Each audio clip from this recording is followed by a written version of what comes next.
America और Iran के बीच 6 हफ्तों के संघर्ष के बाद हुए युद्ध विराम ने तनाव कम कर दिया है। बता दें कि तनाव के बीच 2 हफ्ते के युद्ध विराम पर सहमति बनी है। सीज फायर की दिशा में अमेरिका ने 15 सूत्रीय प्रस्ताव दिया था, जिसके जवाब में ईरान ने 10 सूत्रीय प्रस्ताव पेश किया। ईरान ने साफ किया है कि इन शर्तों पर सहमति बनने के बाद ही वो युद्ध के अंत को स्वीकार करेगा। ईरान की राष्ट्रीय सुरक्षा परिषद ने बुधवार को अमेरिका के साथ 2 हफ्ते के युद्ध विराम की घोषणा की है।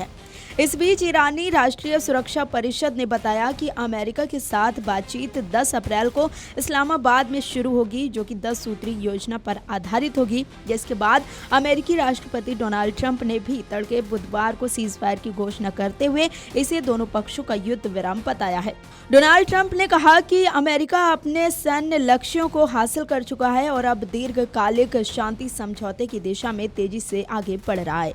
ट्रंप ने यह भी कहा कि समझौते को अंतिम रूप देने के लिए 2 हफ्तों का समय जरूरी है। हालांकि उन्होंने शर्त रखी कि ईरान को होर्मुज जलडमरू मध्य को पूरी तरह तुरंत और सुरक्षित तरीके से खोलना होगा। वहीं अभी सीज फायर को लेकर कांग्रेस ने अमेरिका और ईरान के बीच हुए युद्ध विराम में पाकिस्तान की भूमिका को लेकर प्रधानमंत्री नरेंद्र मोदी पर तीखा हमला बोला है। पार्टी ने इसे प्रधानमंत्री नरेंद्र मोदी की अत्यधिक व्यक्तिगत कूटनीति के लिए एक गंभीर झटका बताते हुए कहा कि स्वघोषित विश्व गुरु पूरी तरह से बेनकाब हो गए हैं।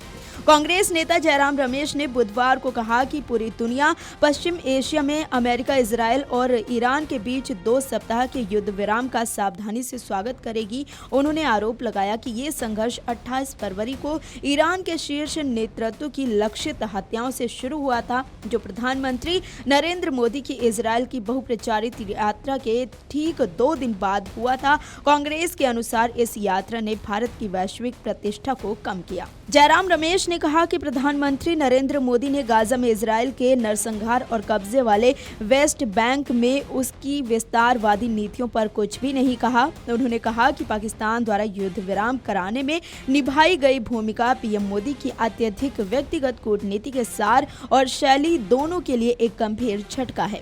जयराम रमेश ने आगे कहा कि जम्मू कश्मीर में आतंकवाद के प्रति पाकिस्तान के निरंतर समर्थन के लिए उसे अलग थलग करने और दुनिया को ये समझाने की नीति की वो एक विफल राष्ट्र है, स्पष्ट रूप से सफल नहीं हुई है। कांग्रेस के अनुसार एक दिवालिया अर्थव्यवस्था जो पूरी तरह से बाहरी दाताओं की दया पर निर्भर है और कई तरह से टूटा हुआ देश ऐसी भूमिका निभाने में सक्षम था। ये पीएम मोदी की जुड़ाव और नैरेटिव प्रबंधन की रणनीति पर सवाल उठाता है। कांग्रेस नेता जयराम रमेश ने आगे कहा कि उन्होंने यानी कि पीएम मोदी या उनकी टीम ने कभी ये भी नहीं बताया कि ऑपरेशन सिंदूर को 10 मई 2025 को अचानक क्यों रोक दिया गया, जिसकी पहली घोषणा अमेरिकी विदेश मंत्री ने की थी। इसके लिए अमेरिकी राष्ट्रपति डोनाल्ड ट्रंप तब से लगभग 100 बार श्रेय ले चुके हैं। Video desk amarujala.com। अगर आप ये वीडियो YouTube पर देख रहे हैं तो हमारे चैनल को सब्सक्राइब कर बेल आइकन दबाएं और Facebook पर देख रहे हैं तो हमारे पेज को लाइक करें।